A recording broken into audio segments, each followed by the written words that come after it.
Hi friends, ఈ ఏడాది తొలి సూర్యగ్రహణం ఏప్రిల్లో ఏర్పడగా ఇప్పుడు రెండో సూర్యగ్రహణం అక్టోబర్ 2న ఏర్పడుతుంది. ఈ రోజుతో పితృపక్షం సమయం కూడా ముగుస్తుంది. ఈ సూర్యగ్రహణం అనేక విధాలుగా ప్రత్యేకంగా ఉంటుంది. ఈ సూర్యగ్రహణంలో సూర్యుడు అగ్నివలయంలా కనిపిస్తాడు. ఈ ఏడాది అక్టోబర్ 2న సూర్యగ్రహణం ఏర్పడనుంది. హిందూ క్యాలెండర్ ప్రకారం ఈరోజు సర్వపితృ అమావాస్య. ప్రస్తుతం సూర్యుడు సింహరాశిలో ఉన్నాడు.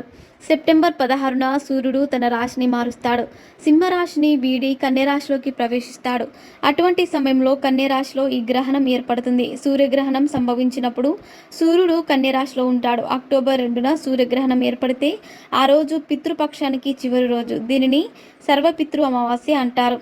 అక్టోబర్ 2న వార్షిక సూర్యగ్రహణం ఏర్పడుతుంది. దీనిలో చంద్రుడు భూమికి దూరంగా ఉంటాడు.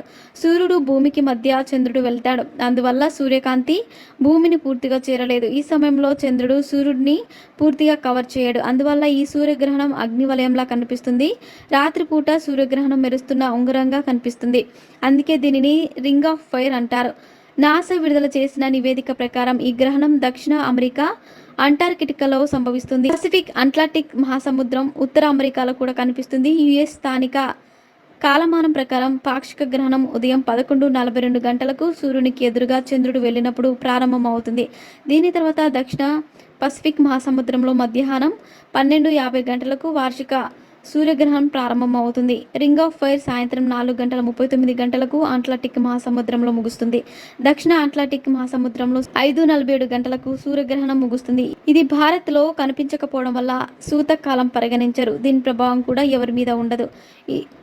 మేషం, మిథునం, సింహం, కన్య రాశుల వారికి సూర్యగ్రహణం అదృష్టాన్ని ఇస్తుంది. కుటుంబ జీవితం ఆనందంగా ఉంటుంది. కొత్త వాహనం లేదా ఇల్లు కొనుగోలు చేస్తారు. ఆందోళనలు తొలగిపోతాయి. అధికారులతో సత్సంబంధాలు నెలకొంటాయి. ఆర్థిక పరిస్థితి బాగుంటుంది. రియల్ ఎస్టేట్ వ్యాపారం చేసుకునేందుకు అనువైన సమయం. క్రయ విక్రయాలలో లాభాలు ఉంటాయి. ఆస్తి వ్యాపారాలు మొదలైన వాటిలో లాభాలు ఉంటాయి. రోజువారీ పనులు ప్రయోజనకరంగా ఉంటుంది.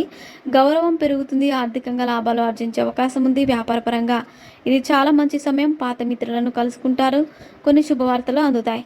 మరిన్ని ఇంట్రెస్టింగ్ అప్డేట్స్ కోసం మా ఛానల్ని సబ్స్క్రైబ్ చేసుకోండి.